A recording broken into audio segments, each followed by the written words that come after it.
দর্শক স্বাগত জানাচ্ছি দীপ্ত টেলিভিশনের বিশেষ টক শো সালাম স্টিল প্রেজেন্টস দ্য হট সিটে। প্রতি বৃহস্পতিবার রাত 11:35 এই আয়োজন নিয়ে আমরা হাজির হই আপনাদের সামনে। আজকের পর্বে কে থাকছেন আমাদের অতিথি, চলুন দেখে নেই।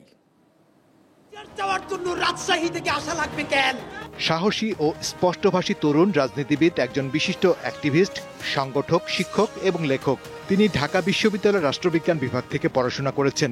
মাদ্রাসা ব্যাকগ্রাউন্ডের কারণে ছাত্র জীবনে তাকে নানা কটূক্তি ও রাজনৈতিক হয়রানির শিকার হতে হয়েছে, কিন্তু তিনি তার আদর্শ থেকে বিচ্যুত হননি। যিনি জুলাই অভ্যুত্থানে অংশগ্রহণকারী ছাত্র জনতার অনুপ্রাণিত সাংস্কৃতিক সংগঠন ইনকিলাব মঞ্চের মুখপাত্র, সমস্ত আধিপত্যের বিরুদ্ধে দাঁড়িয়ে স্বাধীনতা, সার্বভৌমত্ব রক্ষা ও ইনসাফ ভিত্তিক একটি রাষ্ট্র বিনির্মাণে তার প্রতিবাদের ভাষা অন্যদের থেকে আলাদা। জুলাই আন্দোলনে সামনের সারিতে ভূমিকা রেখেছেন তিনি। আওয়ামী লীগের নিবন্ধন বাতিল, সন্ত্রাসী রাজনৈতিক দলের গুপ্ত হত্যা থেকে দেশপ্রেমিক ছাত্র জনতাকে বাঁচাতে সব সন্ত্রাসীকে গ্রেপ্তার করা ও প্রাইভেট বিশ্ববিদ্যালয় সহ দেশের সব জুলাই যোদ্ধাদের জীবনের সম্পূর্ণ নিরাপত্তা নিশ্চিত করার জন্য তার ইনকিলাব মঞ্চ সরকারের কাছে 3টি দাবি তোলে। কঠোর ও প্রতিবাদী বক্তব্যের জন্য তিনি তরুণদের মাঝে ব্যাপক পরিচিতি লাভ করেছেন, যা অনেক সময় বিতর্কেরও জন্ম দিয়েছে। তবে নিজের অবস্থানে অটল থেকে তিনি অন্যায়ের বিরুদ্ধে লড়াই চালিয়ে যেতে চান। দ্য হট সিটে আমাদের আজকের অতিথি শরীফ ওসমান হাদী।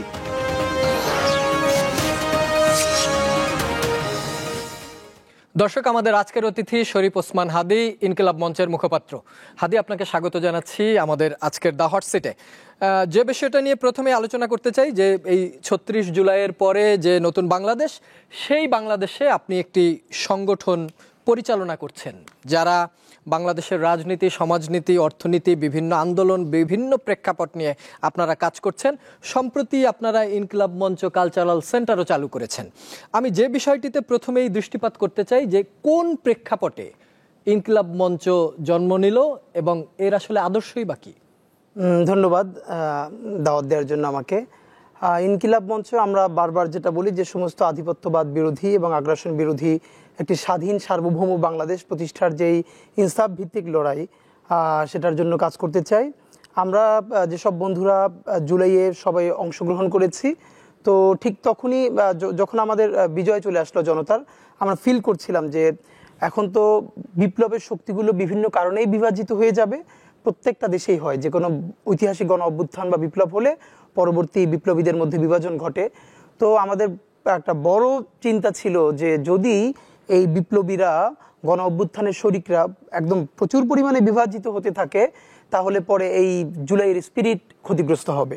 জুলাইয়ের স্পিরিট ক্ষতিগ্রস্ত হলে পরে আমাদের যে এখানে আধিপত্যবাদ, যে আধিপত্যবাদের বিরুদ্ধে মানুষ জীবন দিল, সেটা আবার মাথাচাড়ায় দিয়ে শুধু উঠবে না, সেটা ভয়ানকভাবে ব্যাক করবে। সুতরাং সবাইকে ঐক্যবদ্ধ রাখবার জন্য একটা ইনসাফ ভিত্তিক লড়াইয়ের জন্য একটি প্ল্যাটফর্ম দরকার ছিল, এবং আমরা আমাদের বন্ধুরা সবাই মিলে এই জন্য ইনকিলাব মঞ্চ করেছি। নামটি কেন ইনকিলাব মঞ্চ হলো? ফাইন, নামটি বেশ কয়েকটা কারণেই। আমরা অনেক আগে থেকেই আমাদের বন্ধুরা কালচারাল লড়াইটা করছিলাম, কারণ আমরা জানি এইখানে যে আজকের ফ্যাসিবাদ, এই ফ্যাসিবাদের তো শুধু আইকনটা চলে গেছে, এখন এখানকার প্রত্যেকটা স্টেজে, বিশেষ করে মনস্তত্ত্বে আমাদের ফ্যাসিবাদের সমস্ত বীজ গভীরভাবে রয়ে গেছে। তো এইখানে এই যে ফ্যাসিবাদ এবং ভারতীয় আধিপত্যবাদ যে প্রতিষ্ঠা করা হয়েছে, এর অলমোস্ট প্রত্যেকটা শিকড়ই কালচারালি এস্টাবলিশ করা হয়েছে, কালচারাল বীজ বপন করা হয়েছে। তো ওই কালচারাল লড়াইটা আমরা দীর্ঘদিন ধরেই করছিলাম। সেজন্য আমরা দেখলাম যে এই ইনকিলাব জিন্দাবাদ, এটা তো আমাদের দীর্ঘ ঐতিহ্যের অংশ। যেমন যখন সেই ব্রিটিশ বিরোধী আন্দোলন চলে ভারতে, যখন অবিভক্ত ভারত, যখন ভারত আমাদেরও, তখনও কিন্তু ইনকিলাব জিন্দাবাদ নেমে আমাদের একটা ঐতিহাসিক সিলসিলা আছে, যেটা বলে আমরা ব্রিটিশদের বিরুদ্ধেও লড়াই করেছি। সুতরাং এইবারের জুলাইও আমরা ইনকিলাব জিন্দাবাদকে আবার সামনে এনেছি। দেখলাম বলবার সাথে সাথে মানুষ ভীষণভাবে আন্দোলিত হচ্ছে, তো আমরা মনে করলাম ঠিক আছে, আমরা আমাদের ওই সক্রিয় জায়গাটুকুন ধরে রেখেই ইনকিলাব মঞ্চ করলাম এই নামে, এবং মানুষ ভীষণ ভালোবাসলো। এবং আপনারা কি কি কাজ করতে চান, আপনাদের লক্ষ্য উদ্দেশ্যগুলো কি? আচ্ছা, আমরা করে সুনির্দিষ্ট করে বলেন। মানে এমনিতে হচ্ছে আমাদের টোটাল লড়াইটা কালচারাল লড়াই।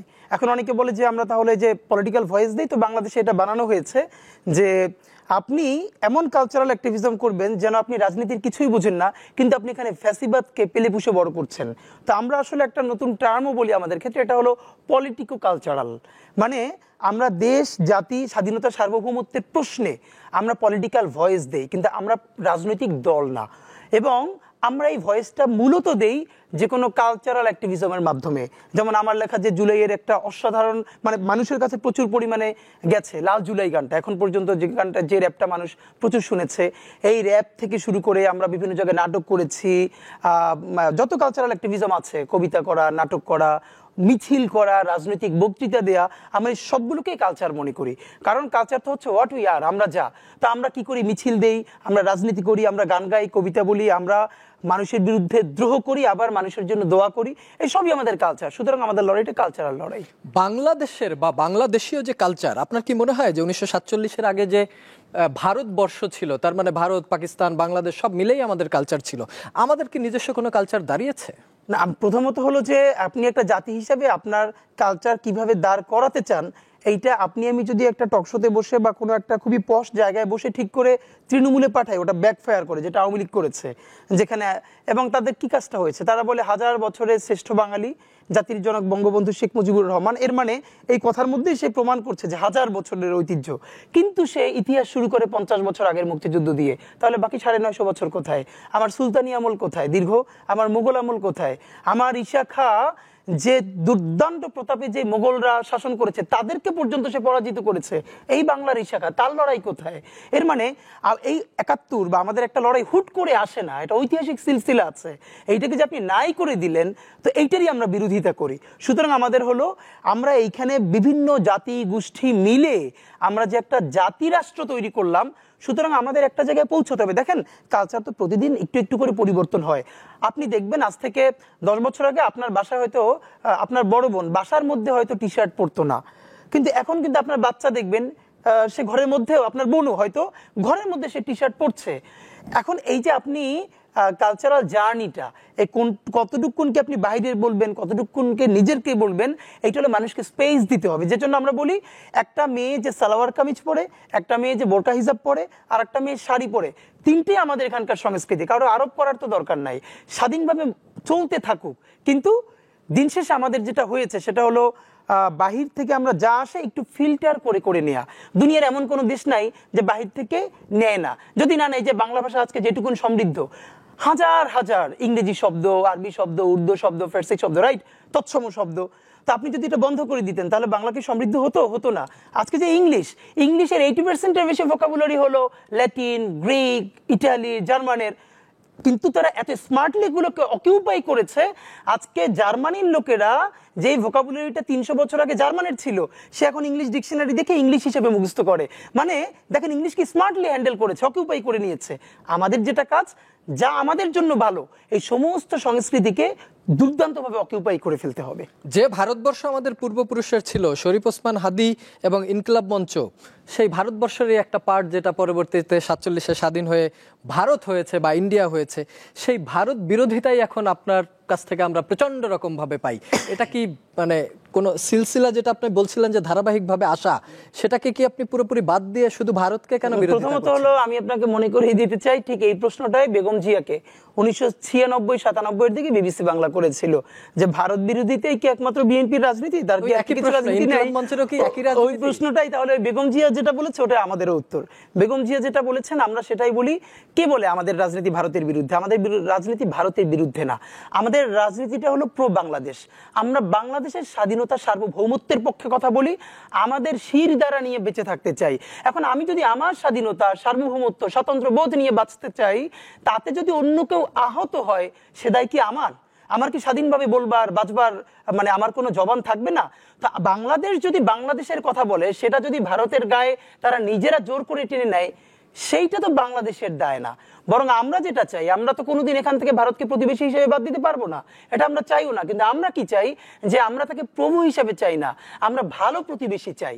সুতরাং আমরা চাই আমাদের সাথে সে খুব ভালো প্রতিবেশী সুলভ আচরণ করুক, কিন্তু বন্ধুত্ব সুলভ আচরণ করুক, কিন্তু প্রভু সুলভ আচরণ আমরা মানি না। এবং এই দুনিয়ায় কোনো ছোট দেশে হলেও, যত শক্তিশালী পাশের দেশ হোক, তারা কালচারালি প্রভুত্ব মানতে পারে না।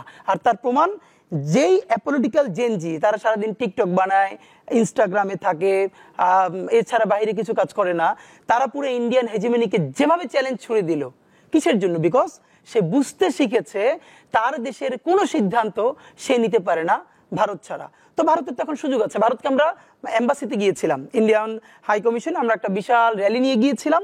ইন্ডিয়া সারা বাংলা পৃথিবীতে যে প্রোপাগান্ডা ছড়িয়েছে বাংলাদেশের জুলাইয়ের বিরুদ্ধে, আমরা স্মারকলিপি দিয়েছি তাদেরকে, তাদের অফিসারদেরকে আমরা বলেছি যে প্লিজ আপনারা নতুন করে বাংলাদেশকে ভাবতে শেখেন, আমরা আপনাদেরকে ভালো প্রতিবেশী হিসেবে পেতে চাই, তবে আপনাদেরকে যেটা করতে হবে সবার আগে জুলাইকে স্বীকৃতি দিতে হবে। আর আওয়ামী লীগের চোখে বাংলাদেশ দেখা বন্ধ করে বাংলাদেশের জনগণের চোখে তার জবানে বাংলাদেশকে বুঝতে হবে এবং শিখতে হবে। আপনারা জুলাইকে স্বীকৃতি দিয়ে সেটা শুরু করতে পারলে of course you can be my good friend, এটা ছাড়া তো হবে না। তাদের কাছ থেকে কেমন রেসপন্স? তারা বলেছে তাদের ঊর্ধ্বতন কর্মকর্তাকে তারা জানাবেন, তারা তো এটুকুনি বলতে পারেন, আমরা সেই কনসার্ন জানিয়ে এসেছি। না, ভারতের সাথে তো বাংলাদেশের পুরো বর্ডারটাই তো ভারতের সাথে, মিয়ানমারের সাথে আমাদের অল্প অংশ, এরপরে বঙ্গোপসাগর। সেই ক্ষেত্রে ধরেন আওয়ামী লীগের বেশিরভাগ লোক যারা পালিয়ে গেছে তারা তো ভারতেই আশ্রয় নিয়েছে। এই বিষয়টা আপনারা উল্লেখ করেছিলেন কিনা, যে ভারতের সাথে বাংলাদেশ রাষ্ট্রের যে সম্পর্ক হওয়ার কথা ছিল সেটা না হয়ে কি দলের সাথে হলো কিনা? হ্যাঁ, আমরা এটা বলেছি, আমরা বলেছি যে ভারতের কাজ কি বাংলাদেশ রাষ্ট্রের সাথে, এবং দুটো কথা আমরা আমাদের দেশের সরকারকে বারবার বলেছি, বারবার এখানে কলকাতা কেন্দ্রিক যে হেজিমনি, দেখেন কলকাতাকে আমরা অনেক আগে পিছনে ফেলে এসেছি, এখন আর কলকাতার সাথে আমাদের কোনো ডিলিং নাই, ঢাকার সাথে ডিলিং হবে দিল্লির সাথে। কলকাতা তো তাদের একটা রাজ্য, একটা রাজ্যের রাজধানী, তার সাথে আমি এখন ডিলিং এ কেন যাব? তো এটা একটা ব্যাপার। আর দ্বিতীয়ত হলো আমরা তাদেরকে তো অফকোর্স এটাও বলেছি যে এই যে শেখ হাসিনা সেখানে বসে উদ্ধতপূর্ণ আচরণ করছে, কথা বলছে, আপনি ভাবেন ভারত কিভাবে বাংলাদেশের জনগণের বন্ধু, বা সে যে নতুন করে বাংলাদেশের একজন শরিক হতে চায়, এটা কিভাবে প্রমাণ করবে? বাংলাদেশের মানুষ দেখতে পাচ্ছে যে বাংলাদেশ থেকে হাজার হাজার কোটি টাকা লুটপাট করে, ব্যাংকগুলোকে দেউলিয়া করে, গুম করে, খুন করে, আনাঘর করে সে পালিয়েছে, শুধু না সেখানে বসে প্রতিদিন বাংলাদেশের বিরুদ্ধে ষড়যন্ত্র করছে এবং তাকে থাকার জায়গা দিচ্ছে ভারত। তো আপনি সেভাবে কি ভারতকে বন্ধু হিসেবে পেতে পারবেন? তো সেজন্য ভারতের যেটা উচিত হবে, শেখ হাসিনাকে আইনানুগ উপায়ে বাংলাদেশের আইনের কাছে সুপোর্ট করা এবং বাংলাদেশের জনগণের সাথে তার সম্পর্ক নির্মাণ করা, কোনো একক রাজনৈতিক দলের সাথে না। ভারতের সাথে সম্পর্কের যে টানাপোড়েন, বাংলাদেশ রাষ্ট্র বা আপনি আপনার নিজের আইডিওলজির জায়গায় যেটা বলছেন, কিন্তু একইভাবে আমরা দেখছি যে ৩৬ জুলাইয়ের পর বাংলাদেশ নতুন করে পাকিস্তানের সাথে সম্পর্ক ডেভেলপ করছে। পাকিস্তানের পররাষ্ট্রমন্ত্রী কিছুদিন আগে এসে ঘুরেও গেল।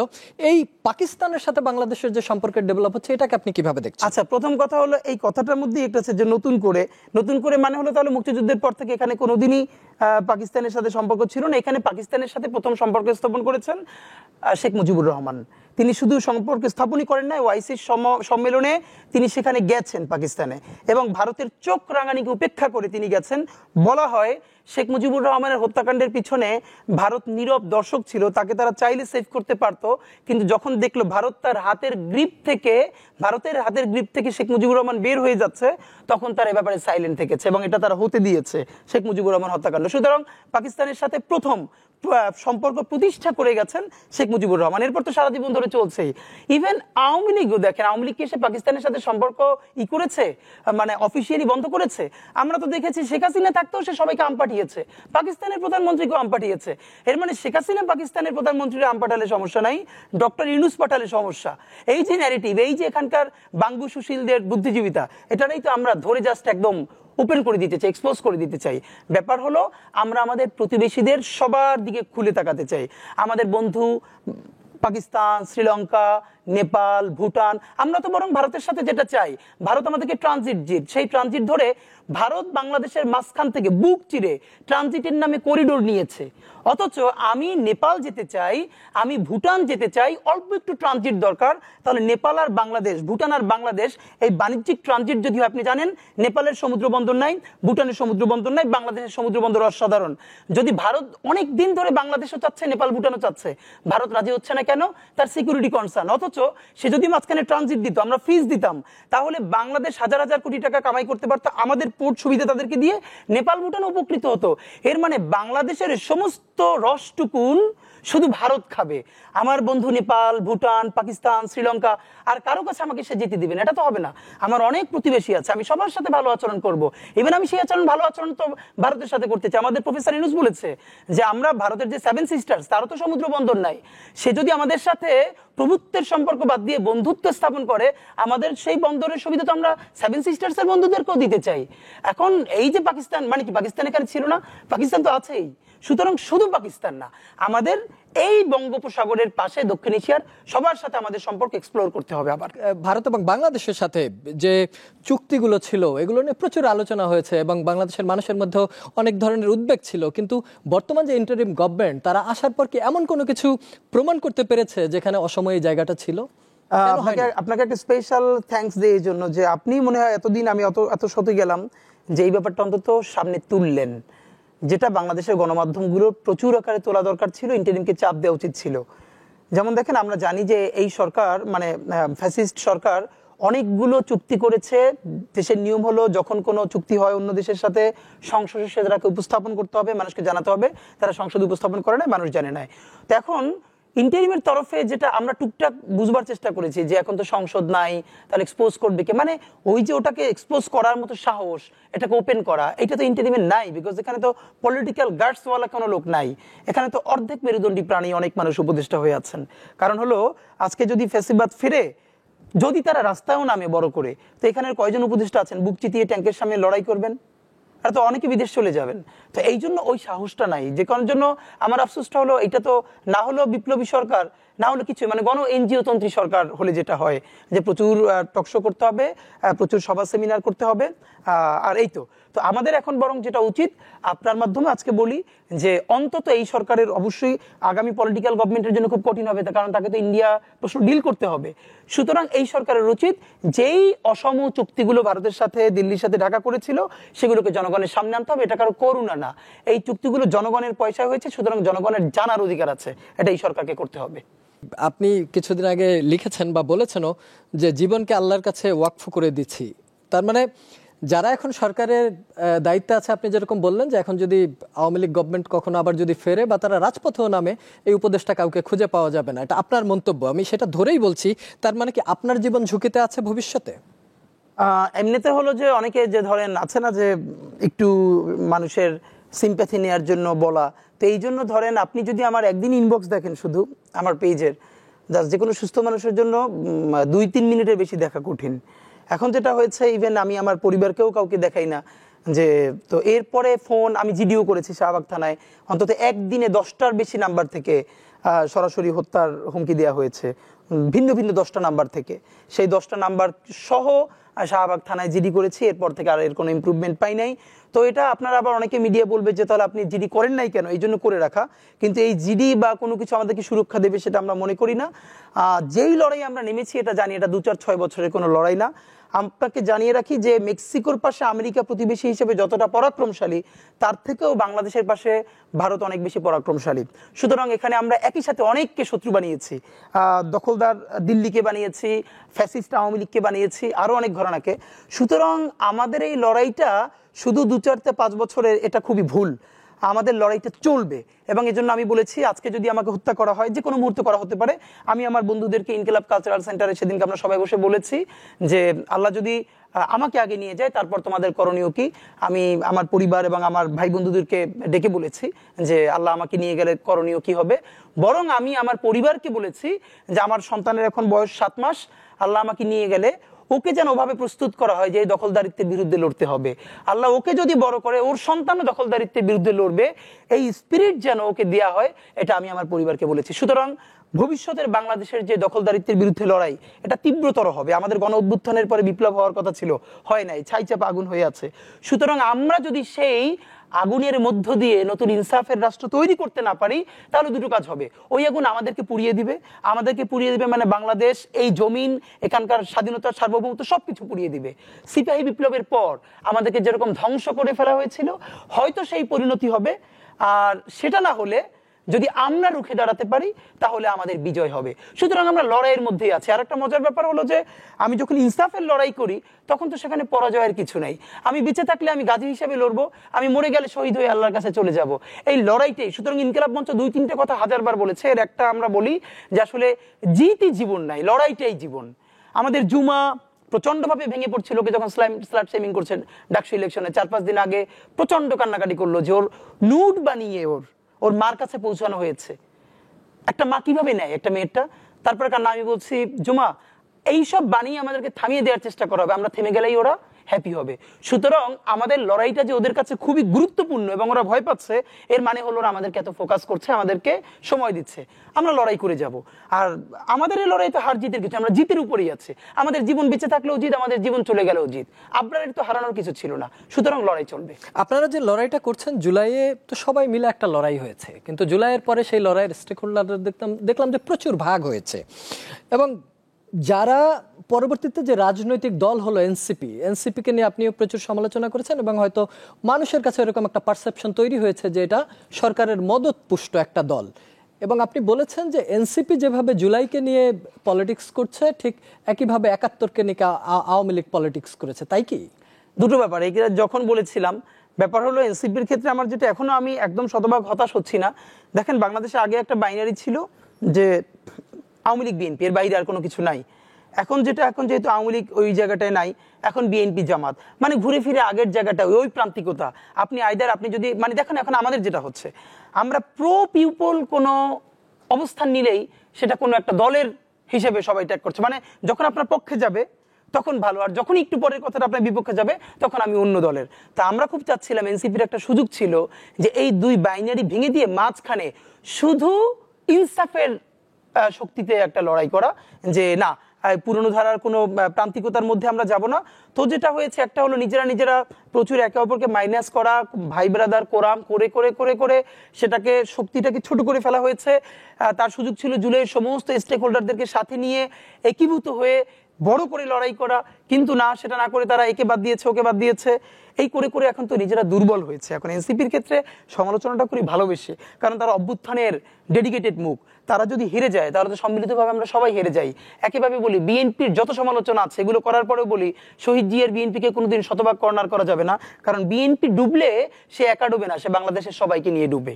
তো আমাদের তো এই কনসার্নগুলো আছে, এই জন্য আমরা এনসিপিকে এটাকে বলা যে আসলে তারা ওই জায়গাটা, হ্যাঁ এখন আমরা প্রত্যাশা করি তারা নিজেদেরকে সময় দিয়ে গ্রুমিং করুক এবং তারা আবার উঠে দাঁড়ালে পরে বাংলাদেশের জন্যই সেটা সবচেয়ে ভালো হবে। আপনি যেমন এনসিপি বা অন্য রাজনৈতিক দলের সমালোচনা করেন, আপনাকে নিয়েও বেশ কিছু সমালোচনা আছে।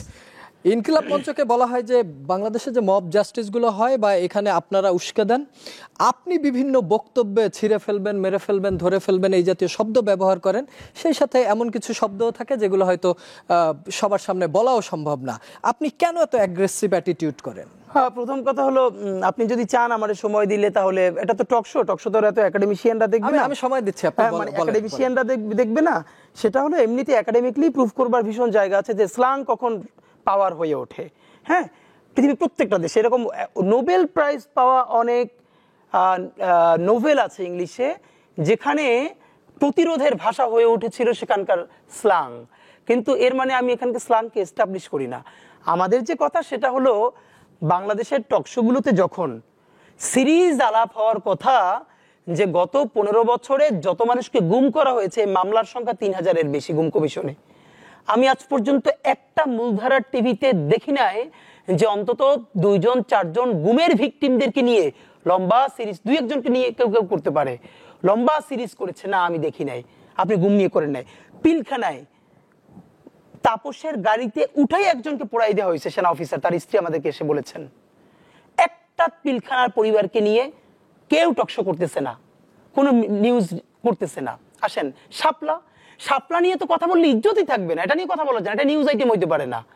পিলখানা নাই, শাপলা নাই, গুম নাই, আয়নাঘর নাই, খুন নাই, হাজার হাজার কোটি টাকা লুট হয়েছে। একটা ফরিদপুরের ছাত্রলীগের সেক্রেটারি 200 কোটি টাকার বেশি পাচার করেছে। Can you imagine? একটা জেলা ছাত্রলীগের সেক্রেটারি যদি 200 কোটি টাকা পাচার করতে পারে, তাহলে হোয়াট অ্যাবাউট পুরো ছাত্রলীগ, তারপরে পুরো আওয়ামী লীগ, পুরো দেশটা বেচে দিয়েছে। এইগুলো নিয়ে যখন কোনো টকশোতে কোনো আলাপ থাকে না, আপনি যখন কোথায় 5টা 10টা 15টা বাচ্চা কারে গালিগালাজ করতেছে, সেই বাচ্চাদের মধ্যে এমন আছে যার জুড়ে চোখ চলে গেছে, হাত চলে গেছে, আপনি সেইগুলোকে একটা টকশো না, সিরিজ টকশো করছেন, এইগুলোকেই মেইন স্ট্রিম করছেন। আহারে বাচ্চারা কি খারাপ কথা বলে, অথচ আপনি একবারও এই গণহত্যাগুলোর ব্যাপারে আপনার টকশো নাই, এই জন্য আপনার লজ্জা নাই, আপনার এই জন্য দুঃখবোধ হয় না যে আমি একটা গুমের পরিবারের সন্তানকে নিয়ে, একটা মেয়ে যে বলেছে, ডক্টর ইউনূস যেদিন আয়নাঘর পরিদর্শন করতে গেছেন, সেদিন সাথে একটা মেয়ে গেছিল, ও তখন ছোট, ওই ইন্টারভিউতে বলতেছে ওর মাকে যখন আয়নাঘরে আনছে সে অনেক স্বাস্থ্যবান, তাকে এমন লাথি মারছে ও পানি খাইতে চাইছিল, বলছিল আমার মারে একটু পানি দেন, এমন লাথি মারছে সে বাথরুম করে ফেলছে। এই মেয়েটাকে নিয়ে বাংলাদেশের একটা মিডিয়া, যে ওর সামনে একটা মেয়ে বলেছে গুম কমিশনে যে তাকে আয়নাঘরে নেওয়ার পর তার পিরিয়ড হয়ে গেছে মাইরের চোটে। ওয়াশরুমে এমন অবস্থা রাখা হয়তো আপনি কোনোভাবেই প্রাইভেসি মেনটেন করতে পারবেন না। একটা নারী ওয়াশরুমে পুরো কমোডে বসবার জায়গা নাই, আধো বসা, এত ছোট, তাও মানুষ দেখছে, ওখানকার প্রহরীরা। তার মাইরের চোটে পিরিয়ড হয়ে গেছে, সে প্যাড চেয়েছে এবং তাকে বিভৎস হাসি। আপনি ভাবেন আপনার বোন, আপনার মা আয়না ঘরে, মাইরের চোটে জীবনের এই পরিণতি চলে এসেছে, আপনার মধ্যে এই সুশীলতা থাকবে? আমরা জুলাইয়ের তুমুল গণহত্যার পরে একটা বিচার করতে পারি নাই। এখন পর্যন্ত 1000-এর বেশি পুলিশের বিরুদ্ধে মামলা হয়েছে, যারা সরাসরি মাথায় গুলি করেছে, বুকে গুলি করেছে, কোনো উস্কানি ছাড়া। সেখানে মাত্র 46 জন পুলিশকে গ্রেপ্তার করা হয়েছে। তার মধ্যেও কিছুদিন আগে একজন পুলিশকে জামিন দেওয়া হয়েছে, যে জামিন পাওয়ার পরের দিনই ভারতে পালিয়ে গেছে। আপনি এখন পর্যন্ত যে 1400-এর বেশি জাতিসংঘের প্রশ্ন মতে শহীদ, সেই শহীদ পরিবারের জন্য এখন পর্যন্ত একটা বিচার এনে দিতে পারেন নাই। 20,000-এর অধিক চিরতরে অন্ধপঙ্গু, তার জন্য একটা বিচার এনে দিতে পারেন নাই। আপনি বরং কি পারছেন, আপনি এখন কে কারে কতটুকুন গালি দিচ্ছে সেটা নিয়ে আপনার জান বের হয়ে যাচ্ছে। জান এই জন্য বের হয়ে যাচ্ছে, আপনার পরিবারের কেউ আয়নাঘরেও যায় নাই, গুমও হয় নাই, খুনও হয় নাই, বরং আপনার বন্ধু বান্ধব পাচার করে হাজার হাজার কোটি টাকা পাঠিয়েছে। আপনারা ঢাকায় দেশে থেকে রাজনীতি করেছেন, কুসুম কুসুম বিরোধিতা করেছেন, কুসুম কুসুম সমালোচনা করেছেন, কিন্তু এখনো তাদের তরফে সাপোর্ট পাচ্ছেন। এই জন্য আপনার এই দুঃখ বোধ হয়। যদি আপনার নিজের বাবা মা ভাই বোন ইলিয়াস আলীর মতো হতো, অথবা এমন কেউ হতো গুম হয়ে গেছে, খুন হয়ে গেছে, তাহলে বুঝতেন সুশীলতার ভাষা কেমন। আর মবের ব্যাপারে যেটা ব্যাপার, সেটা হলো আজ পর্যন্ত বাংলাদেশের একটা মিডিয়া বলতে পারবে এতগুলো মবের আশেপাশেও ইনকিলাব মঞ্চ 1 সেকেন্ডের জন্য গেছে? আমাদের প্রোগ্রাম তো শত শত মিডিয়া যায়, তো প্রেস মিট না করে আমরা মিডিয়াকে না জানিয়ে কোথায় যাই? আমরা আজ পর্যন্ত একটা টোকা দিয়েছি, এমন কোথাও আছে? তো এই যে ঘুরে ফিরে এই প্রশ্ন করা, আমি চাইলে এটাকে একদম এমন ভাবে বলতে পারি, লজ্জায় পড়ে যাবে, কিন্তু যাতে কেউ অত লজ্জায় না পড়ে এই জন্য বলি না। সুতরাং আমাদের মিডিয়ার ভাইদের এগুলো একটু চক্ষু বন্ধ করে লেসন নেওয়া উচিত। তার মানে আপনি বলতে চাচ্ছেন যে পরিমাণ নির্যাতন হয়েছে, হত্যা হয়েছে, গুম হয়েছে, তার তুলনায় আপনার এই স্ল্যাং বা গালি এটা কিছুই না? কিছুই না। আচ্ছা, এখন ধরেন না, প্রথমত ধরেন আপনার তো ভাষার রাজনীতিটা জানতে হবে। এটা আমি আগেও একটা শোতে বলেছি। একটা হলো প্রত্যেকটা প্রোগ্রামের একটা ভিন্ন বিউটি আছে এবং একটা প্যাটার্ন আছে। আপনি একটা রাজপথের তুমুল একজন মানুষকে হত্যা করা হয়েছে, তার পরিবারকে নিয়ে আপনি বিচার চাইছেন, তখনকার ভাষায়ন। এবার আপনি একটা প্রেস ক্লাবে বা সিরডাপে একটা পলিসি মেকিং এর জায়গায় একটা রাউন্ড টেবিল করছেন, আপনার টোন, এবং আপনি এখন একটা টক শোতে কথা বলছেন, এই তিনটা টোন, মেজাজ, ফ্রেমিং নিশ্চয়ই এক হবে না। তা আপনি এই টক শোর সুন্দর কথা, আমি এখন এখানে এসি রুমে বসে কথা বলছি, মনে রাখতে হবে। আমি যখন শাহবাগে ঘন্টার পর ঘন্টা রৌদ্রে আমরা দাঁড়াই, তখন কিন্তু এসি থাকে না, তখনকার পরিবেশ এটা থাকে না। সুতরাং প্রত্যেকটা শব্দের স্থানকাল পাত্রভেদের ভিন্ন রাজনীতি আছে। এই ভাষায়নের যে রাজনীতি বা রাজনীতির যে ভাষা, এটা নিয়ে আমাদের প্রচুর বোঝাপড়া আছে এবং এই জন্য আমরা খুব বুঝে এগুলো বলি। আর একটা প্রশ্নে যেতে চাই, সেটা হচ্ছে আপনি গোপালগঞ্জকে ভাগ করে দিয়েছেন বেশ কয়েকটা জেলার সাথে। আমি দেইনি, বেগম জিয়া দিয়েছে। বেগম জিয়া দিয়েছে। আপনার একটা বক্তব্য, এটা আমরা দেখেছি যে এখন বেগম জিয়া বা আপনারা গোপালগঞ্জকে অন্য জেলার সাথে ভাগ করে দিতে পারেন কিনা, এটা একটা প্রশ্ন। আর একটা হচ্ছে ধানমন্ডি 32 নাম্বার, যেটা তো বাংলাদেশের ঐতিহাসিক দলিল, সেটাকে ভেঙে ফেলা হয়েছে, সেটা তো আপনাদেরকে অনেক খুশি দেখা গেছে, কেন এমন? প্রথমত কথা হলো যে গোপালগঞ্জের যে প্রশ্নটা, এটা হলো আমরা যদি ভেঙে দিতে পারতাম তাহলে তো এখন আপনি প্রশ্নই করতে পারতেন না, কারণ গোপালগঞ্জ নামে জেলাই থাকতো না। আমরা গোপালগঞ্জের বিভিন্ন উপজেলাকে পাশের জেলার সাথে অ্যাটাচ করে দিতাম যদি আমাদের হাতে ক্ষমতা থাকতো। ওকে, যেহেতু নাই, এর মানে এটা তো হচ্ছে না। নাম্বার 2 হচ্ছে বেগম জিয়াকে যখন 2014 সনে ট্রাক দিয়ে আটকে রাখা হলো, তিনি সমাবেশে আসবেন, ঘন্টার পর ঘন্টা তাকে যে নারী পুলিশ তার সাথে বেয়াদবি করলো, তখন তিনি বলেছিলেন না কে গোপালগঞ্জের নাম বদলে যাবে। এর মানে কি তিনি আসলে গোপালগঞ্জের নাম বদলাতে চান? এই যে মানে বেগম জিয়া বললে, আমরা বললে এটার আক্ষরিক অর্থ করা, আর শেখ হাসিনা বললে সেটার আক্ষরিক অর্থ না, সেটার স্পিরিট খুঁজে বের করা, এইটি হলো বাংলাদেশের মিডিয়ার রাজনীতি। হ্যাঁ, এটুকুন আমরা বুঝি। প্রথমত হলো এই যে গোপালগঞ্জের মানুষকে সবাই আওয়ামী লীগ করে, তাহলে প্রতিরোধ গড়ে তুলল কারা? অফকোর্স সেখানে এই ফ্যাসিবাদের বিরুদ্ধে লক্ষ লক্ষ মানুষ আছে। আমরা বরং গোপালগঞ্জের নামে যে দুর্বৃত্তায়ন হয়েছে বাংলাদেশে, সেই দুর্বৃত্তায়নের বিপক্ষে কথা বলছি। যে এইরকম একটা জেলার নামকরণ করে বাকি 63 জেলাকে খুন করে গুম করে ফেলা যাবে না। একইভাবে যদি এই গোপালগঞ্জের রাজনীতিটা কোনোদিন বগুড়া করে, আমাদের তখন বগুড়ার বিরুদ্ধে কথা বলতে হবে এবং অফকোর্স বলবো। এর মানে কোনো একক জেলার বিরুদ্ধে না, আপনি জেলার নামটা ব্যবহার করে যখন মানুষকে নাই করে ফেলেন সেইটার বিরুদ্ধে আমাদের কথা। আর একটা বলছিলাম ধানমন্ডি 32 নিয়ে। ধানমন্ডি 32 এই যে দেখেন ইতিহাসের অংশ। প্রথম কথা হলো, যে কোনো বিপ্লবের প্রধান কাজ হলো আপনি বিপ্লব করলে চূড়ান্ত বিপ্লব করতে হয়। বাংলাদেশের আফসোস হলো সে চূড়ান্ত বিপ্লবটা করতে পারলো না। ধানমন্ডি 32 হলো এটা একটা বাংলাদেশের এমন উপাসনালয়, আপনি মানুষকে গুম করবেন, হত্যা করবেন, ধর্ষণ করবেন, পুরো দেশ বেচে দেবেন অন্য দেশের কাছে ক্ষমতায় থাকার জন্য, হরিলুট করবেন। এই সব করবার পর আপনার একটা পরিত্রাণ লাগবে। আপনি ওখানে যেমন গঙ্গা স্নান করলে সমস্ত কিছু ধুয়ে যাবে, এই গঙ্গা স্নানের জায়গাটা হলো ধানমন্ডি 32 আওয়ামী লীগের। সে রাতে ইলিয়াস আলীকে হত্যা করে আরো 10 জনকে গুম করে খুন করে সকালবেলা ধানমন্ডি 32 গিয়ে একদম একটা সাদা কালো পাড়ের শাড়ি পরে ফুল দিয়ে গঙ্গা স্নান করে আসে, সেই মাত্র পবিত্র হয়ে আসলো। এর মানে যেই ভবন আপনাকে গুমকারী, আপনি জঘন্য হত্যা করেছেন, খুনিকে, হত্যাকারীকে, ধর্ষককে, লুটেরাকে, পাচারকারীকে পরিত্রাণ দেয়, সেটা কোনো বাড়ি না, সেটা হলো ফ্যাসিবাদের উপাসনালয়। স্বাধীনতাকামী মানুষের হলো এই ফ্যাসিবাদের উপাসনালয় যদি কোনো মসজিদ হয়, যদি কোনো মন্দির হয়, যদি কোনো পেগোডা হয়, সেটাকেও ভেঙে গুড়িয়ে দেয়া। ধানমন্ডি 32 তো আরো ছোট ব্যাপার, আপনি কেন গড়িয়ে দেন নাই? বরং আরো যদি অনেকগুলো ধানমন্ডি 32 সামনে গড়ে ওঠে, আপনি সেটাকেও ভেঙে দিবেন। কোনো পূজাতন্ত্র, পুরোহিত তন্ত্র চলবে না।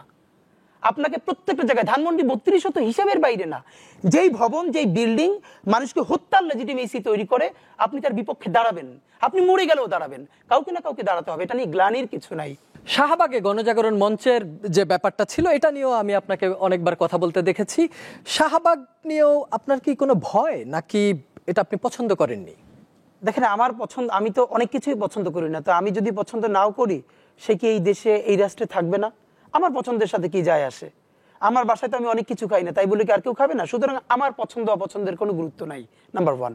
তাহলে দেখেন, আমাদের বিরোধিতা হলো শাহবাগ জায়গাকে কেন্দ্র করে না, শাহবাগিতা যে একটা আইডিয়া, এই আইডিয়ার বিরুদ্ধে। তাহলে আমরা এটা কেন বিরোধিতা করি? আমাদের বিরোধিতার জায়গা হলো শাহবাগ হলো গত 50 বছরের একমাত্র সব থেকে বড় মব, যেই মবটাকে বিদেশের, সোজা কথা আরো সহজ করে বললে দিল্লির অর্থায়নে এবং তার প্রযোজনায় বাংলাদেশের ফ্যাসিস্ট আওয়ামী লীগের পরিচালনায় এই নাটকটা এখানে মঞ্চস্থ হয়েছে। এবং আপনি পৃথিবীতে এভাবে পাবেন না, দেশের সেরা 3-4টা হসপিটালকে বন্ধ করে দিয়ে দিনের পরে দিন, মাসের পর আরো লম্বা সময় ধরে বিরিয়ানি, কাচ্চি, দুনিয়ার সমস্ত খাবার খেয়ে সরকারের 3 স্তরের নিরাপত্তা নিয়ে তারপরে সেখানে আন্দোলন করা হয়। প্রথম কথা হলো, আমরা এখানে কি, এখানে যেটা বলা হয়েছে, সে এই শাহবাগিতার মধ্য দিয়ে পুরো একটা বিকল্প রাষ্ট্রকল্প দাঁড় করানো হয়েছে। যেমন অনেকে বলে যে হেফাজত যে শাপলা করেছে, দেখেন শাপলা হলো একটা রিয়াকশন। শাহবাগের মতো জঘন্য যে মব, সেই মবের একটা রিয়াকশন ঘটে গেছে শাপলায়। কিন্তু শাপলার কি নাই? শাপলার নিজস্ব কোনো রাষ্ট্রকল্প নাই। কিন্তু শাহবাগ হলো এত শক্তিশালী আইডিয়া যার একটা রাষ্ট্রকল্প আছে। প্রমাণ, সে তখন বাংলাদেশের আইন, বিচার, সচিবালয় প্রত্যেকটাকে বৃদ্ধাঙ্গুলি দেখিয়ে চাপে ফেলে বিকল্প রাষ্ট্রকল্প তৈরি করেছে। সে ওখানে বসে পতাকা উত্তোলিত করছে, পতাকা অবনমিত করছে। এটা রাষ্ট্রদ্রোহিতা হয়। একমাত্র রাষ্ট্র ছাড়া এভাবে পুরো জাতিকে অর্ডার দেওয়ার কেউ নাই যে পতাকা কখন উদ্দোলিত থাকবে এবং কখন তাকে পতাকা নামানো হবে। এই কাজ করার মধ্য দিয়ে শাহবাগ অর্ডার করছে, সেই অনুযায়ী বাংলাদেশের সমস্ত সরকারি প্রতিষ্ঠান 1 মিনিট নীরবতা পালন করছে, কেউ বলছে না। শাহবাগের লেজিটিমেসি কে দিয়েছে? শাহবাগ বলবে আজকে এই টাইম 5 মিনিট সমস্ত সরকারি অফিস কালো ব্যাজ ধারণ করবে। বাংলাদেশের মিডিয়াগুলো, বাংলাদেশের সরকারি অফিসগুলো মিডিয়া কালো ব্যাজ ধরেছে। এর মানে এটা তো একটা বিকল্প রাষ্ট্র এখানে, যে কি করেছে, আইন ধ্বংস করেছে, রাষ্ট্র ধ্বংস করেছে, করে করে করে করে বিচার চাই না, ফাঁসি চাই। এর মানে ফাঁসি একমাত্র বিচার, সে যেভাবে চায় ওটাই হলো বিচার, এর ছাড়া কোনো বিচার নাই। করে সে যে ফাঁসি দিল মানুষকে, এই ফাঁসি থেকে তার দায় মুক্তি কে দিবে? সুতরাং এই শাহবাগ হলো একটা এমন আইডিয়া যেটা তার অপছন্দের মানুষ, যাকে সে পছন্দ করে না, তাকে রাষ্ট্রীয় মদদে জুডিশিয়াল কিলিং করা যাবে, বিচারিক হত্যাকাণ্ড করা যাবে। মুশকিলটা হলো আপনি যখন একটা ছোট ছেলে মেয়ে ইন্টারের একটা বাড়ির সামনে গিয়ে কাউকে বকা দিচ্ছে, খুবই বাজে কথা বলছে, কি জন্য? সে প্রচন্ড ভাবে এই জুলাইয়ের স্পিরিট নিয়ে খারাপ কথা বলছে, তাই এটাকে আমরা কোনোভাবে অ্যাডমিট করি না। কিন্তু বাচ্চাটার বয়স কত, ওর সাথে লোক কয়জন, ও তো এমনিতেই বিচার টিচার দেখলে বাসায় ফিরে যাবে, এটা আপনার এত কনসার্ন? অথচ শাহবাগের জঘন্যতম মব সন্ত্রাসের মধ্য দিয়ে বাংলাদেশের ইসলামী ব্যাংকে প্রত্যেকটা ব্রাঞ্চে হামলা করা হয়েছে। এইখানে যারা যারা শাহবাগে আসে নাই তাদের ব্যানার ঝুলিয়ে দেওয়া হয়েছে, ব্যানারে নাম বলা হয়েছে আপনি যদি এত কোটি টাকা না দেন তাহলে ব্যানারে নাম যাবে, ইবনে সিনার নাম চলে গেছে। এরপরে আমি নিজে সাক্ষী, ছোট ছোট প্রতিষ্ঠান তারা পর্যন্ত শাহবাগে অগণিত টাকা দিয়েছে শুধু কিসের জন্য? যাতে ওই ব্যানারের নাম যায়। মানে হলো এই ব্যানারে যাদের নাম আছে তারা বাংলাদেশ বিরোধী। এইটাকে ধরে বরিশাল ইসলামী ব্যাংক হসপিটালে হামলা করা হয়েছে, ব্যাংকের এটিএম বুথে হামলা করা হয়েছে। এমন কোন রাষ্ট্রীয় প্রতিষ্ঠান নাই যেটাকে ধ্বংস করা হয় নাই। এটা নিয়ে কারো মাথা ব্যথা নেই, এগুলো মব না। মানে হলো আপনার নিজের লোক যখন অন্যকে হত্যা করবে তখন এটা হলো তাদের ভাষায় কোট আনকোট মুক্তিযুদ্ধের চেতনা। আর আপনি যে অপছন্দ করেন সে যদি সামান্যতম প্রতিরোধ গড়ে তোলে, এটা হলো বিরাট মব। এইরকম মব আমরা গত 15 বছরে দেখি না। যে কোনো আন্দোলনের পেছনে অর্থ একটা বড় ভূমিকা পালন করে। ইনকিলাব মঞ্চ একটা বড় প্রতিষ্ঠান, আপনাদের অর্থ কোথা থেকে আসে? আবার অনেক সময় অনেকে বলেও, আমরা ফেসবুকেও দেখি যে ইনকিলাব মঞ্চ যেমন বলে জামাতের A team, B team, C team থাকে। আপনারা কি কোনো জামাতের কোনো টিম? প্রথম কথা হইল আমরা কার টিম এইটার উত্তর দেই না, কারণ আমরা তো আমরা কাজ করেই দেখি কার টিম।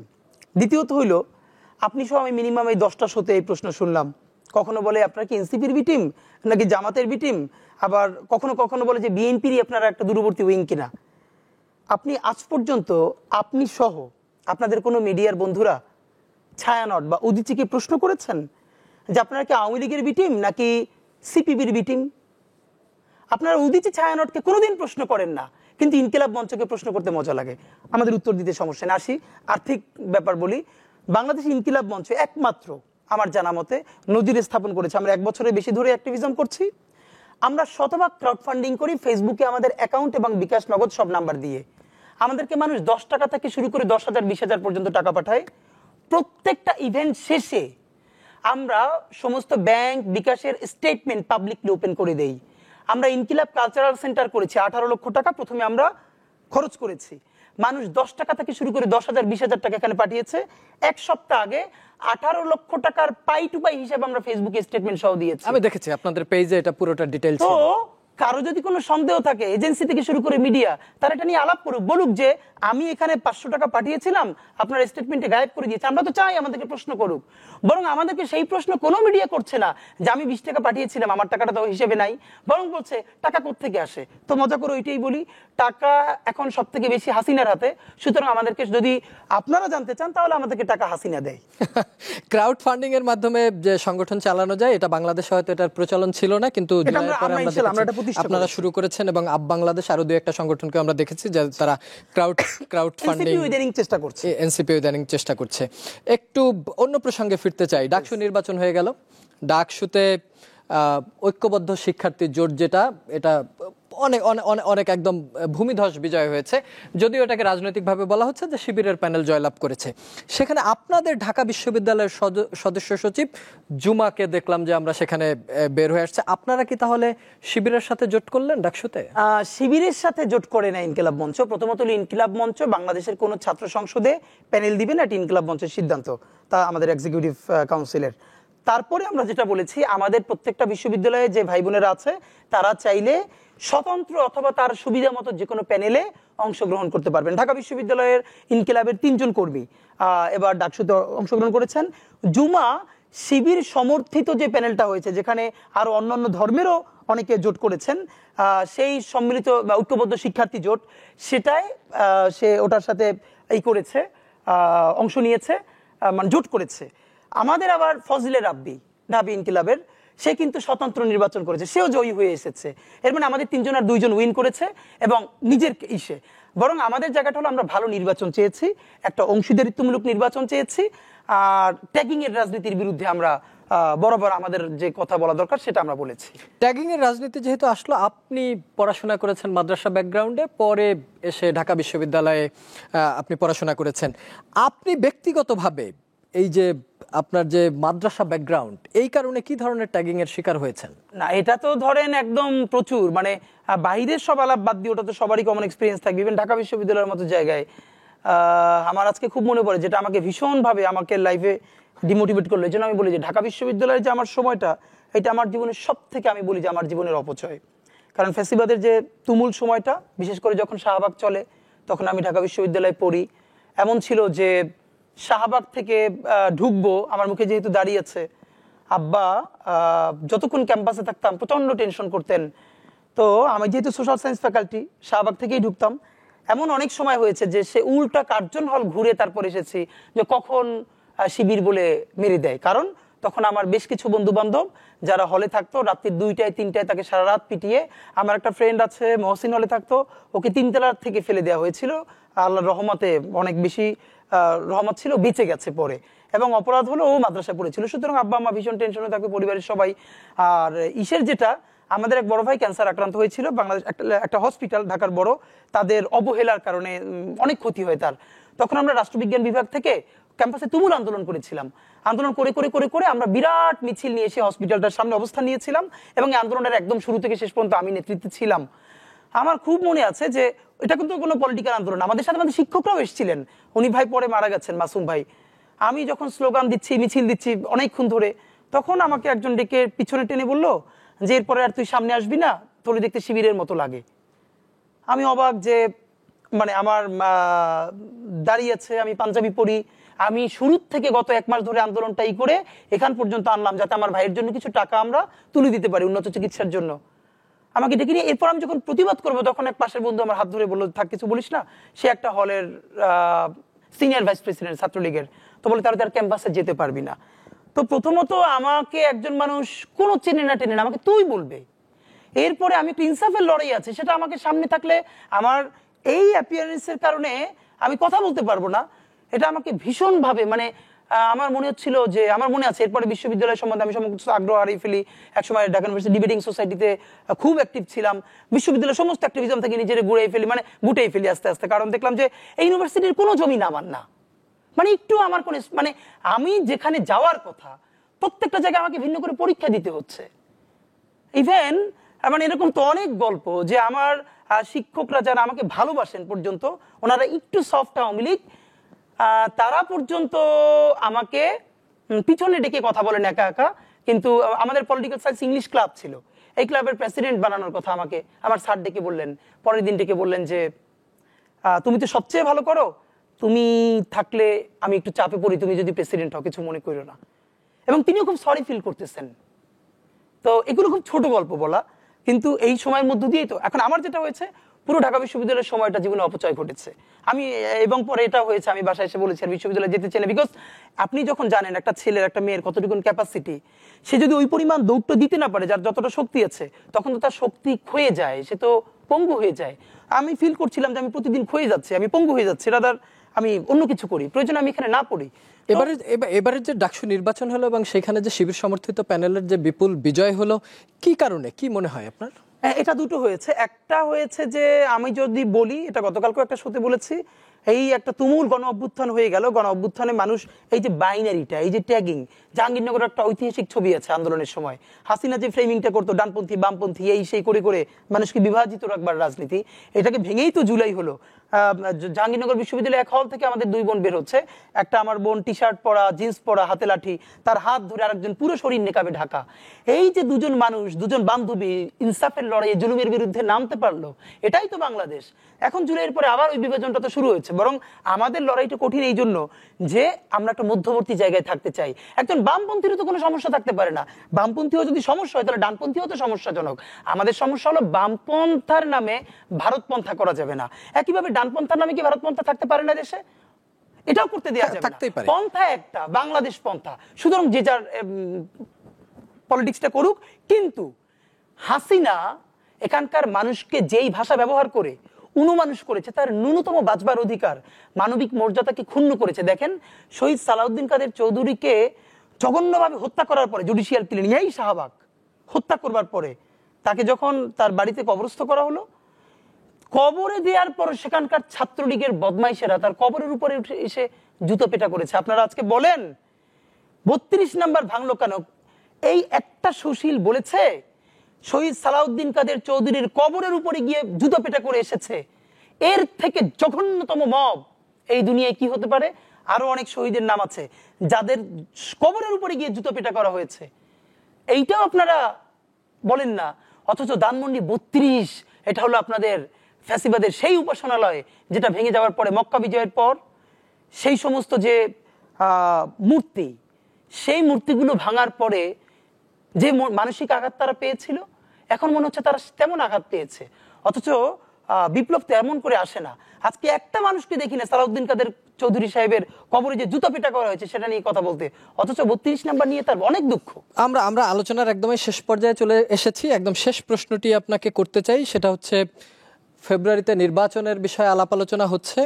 আপনি বিশ্বাস করেন কিনা যে ফেব্রুয়ারিতে নির্বাচনটা হয়েই যাবে এবং শরীফ ওসমান হাদী ঢাকাতে নির্বাচন করবে, তাই কি? আমি বিশ্বাস করতে চাই যে অবশ্যই ফেব্রুয়ারিতে নির্বাচনটা হবে, তবে সেটা যেন ইতিহাসের শ্রেষ্ঠ নির্বাচন হয়, ঈদের উৎসবের মতো নির্বাচন হয়, প্রবাসীরা ভোট দিতে পারে। একটা শীতের যদি মানে এমন যদি হয় একটু শীতের সকাল, মানুষ বাচ্চাদেরকে নিয়ে কুয়াশার মধ্যে লাইন ধরে দাঁড়িয়ে থাকবে ভোটের আনন্দে, এইটা হতেই হবে। তবে এই নির্বাচনের ম্যান্ডেট কি সেটা নিয়ে আমাদের কথা আছে। এই নির্বাচনের মধ্য দিয়ে আমরা একটা নতুন সংবিধান চাই যেটা নতুন বাংলাদেশের নতুন রাষ্ট্র বিনির্মাণের আকাঙ্ক্ষা পূরণ করবে। আর আমি নির্বাচন করব, অনেক আগেই বলেছি যে আমি ঢাকা 8-এ ইনশাআল্লাহ প্রতিদ্বন্দ্বিতা করব এবং এটা স্বতন্ত্র করব। আমি ইতিমধ্যে অনেক দল থেকে আমাকে বলা হয়েছে তাদের সাথে নির্বাচন করব কিনা। আমি নিজেকে সম্মানিত বোধ করছি যে তারা আমাকে অ্যাড্রেস করেছেন, কিন্তু আমি তাদেরকে বিনয়ের সাথে জানিয়েছি যে হয়তো যে কোনো দলের সাথে যোগ হলে আমি এবারে এমপি হয়ে আসা খুব সহজ, কিন্তু আমি মনে করি এমপি হওয়ার থেকেও গুরুত্বপূর্ণ হলো এই লড়াইটা জারি রাখা। এবং আমরা যে বৃহত্তর লড়াই করতে চাই, আল্লাহ যদি আমাকে আরো 50 বছর হায়াত দেন, ওই 50 বছরই যে লড়তে চাই সেই লড়াইয়ের একটা অংশ নির্বাচন, যেটা জীবনের খুবই ছোট কাজ। সুতরাং এমপি হবো কিনা জানি না, লড়াই জারি রাখার প্রয়োজনে নির্বাচন করব।